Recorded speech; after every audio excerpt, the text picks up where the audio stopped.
A patient is supposed to give informed consent to any medical procedure. You can't give informed consent if your doctor cannot give you honest advice. And from California to Queensland, doctors and nurses are threatened with the loss of their livelihood if they diverge from the government narrative. Absolutely extraordinary. Absolutely extraordinary. If you have a different opinion from the state, you cannot practice as a doctor. Nevertheless, first a few brave souls and now thousands upon thousands of other doctors and nurses have spoken up. One of those is Dr Aseem Malhotra, who's been on this show a number of times.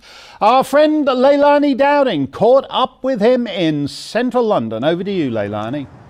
Thanks, Mark. I am here in the heart of central London at a secret location where tonight some of the top minds are going to gather to discuss freedom of speech and the COVID vaccine. Now, look who I've got with me. It's top cardiologist Dr Aseem Malhotra, who has just recently called for the suspension of the COVID-19 vaccine rollout.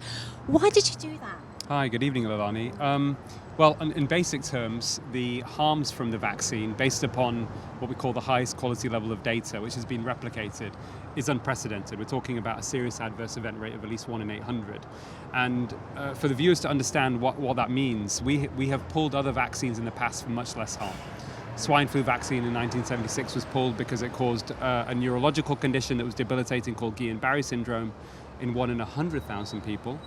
The rotavirus vaccine was pulled in 1999 because it caused a form of bowel obstruction in kids in 1 in 10,000 people. So we're talking about at least 1 in 800. And then of course people may ask, well, what about the benefits? Well, we've also got that data as well, both from the original trial data, but also now recently released government data suggests that the benefits from having 2 doses of Pfizer, for example, even in the highest risk group are 1 in 2,500 in preventing a severe hospitalization. So it's really a no-brainer, Leilani. It needs to be suspended, and there needs to be an inquiry after that to try and understand how we got it wrong and what we need to do moving forward.